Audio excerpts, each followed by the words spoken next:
This is a central part of the debate, whether the Fed's doing too much, whether they've already gone too far, whether their rhetoric is now too hawkish, whether things are starting to crack, which leads to something breaking.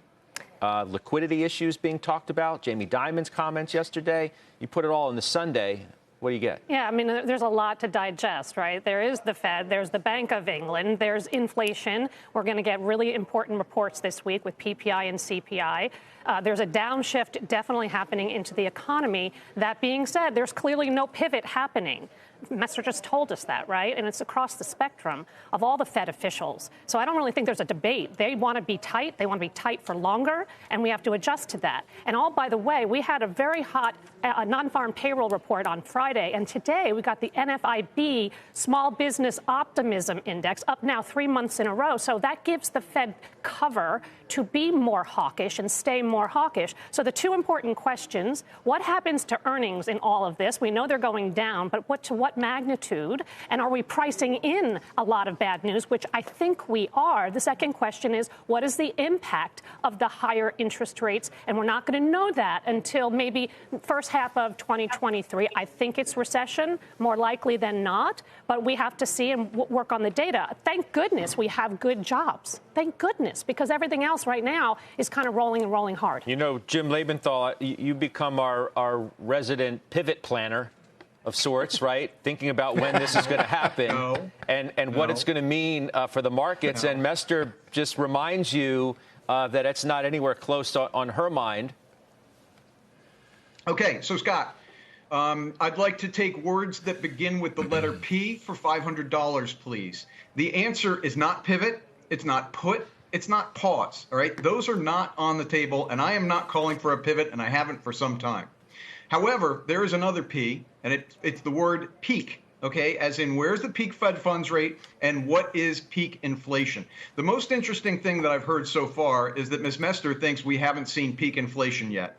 And that corresponds with what Neel Kashkari said last week. And my question, earnestly asked, is what are they looking at? And I'm not saying what in the world are they looking at. I'm saying literally, what are they looking at? Are they looking at owner equivalent rent, which obviously has not peaked but is clearly lagging? Or are they looking at Case-Shiller home prices, which are rolling over? Or are they looking at market-based rent indications, which are rolling over? And there's evidence, there's news articles on that galore.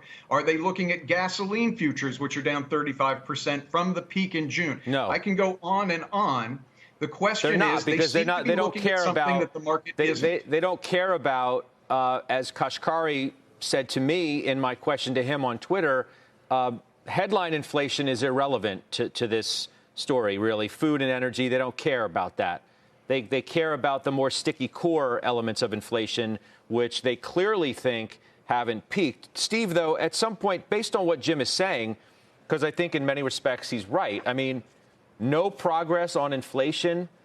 You know, at some point, do you have to call the credibility into question again when you hear comments that seem to fly in the face of what are metrics that are clearly rolling over?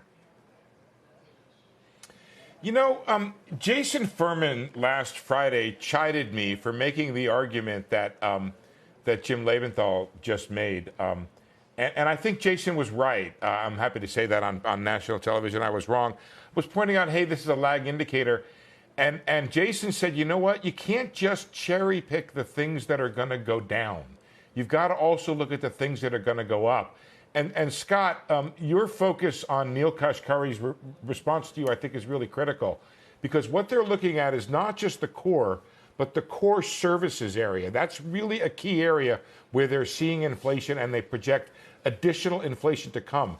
Jim is right. Some things have come down, and some things will come down more, but there are still additional forces that they see in the economy that could be pushing up inflation, including wages and beginning with the tightness in the labor market that Stephanie mentioned, which they believe is going to add to additional inflation in the months ahead, plus the idea that gas prices are back on the rise, and there is this massive threat that exists over Europe as to gas and oil prices regarding Russia and the Ukraine war.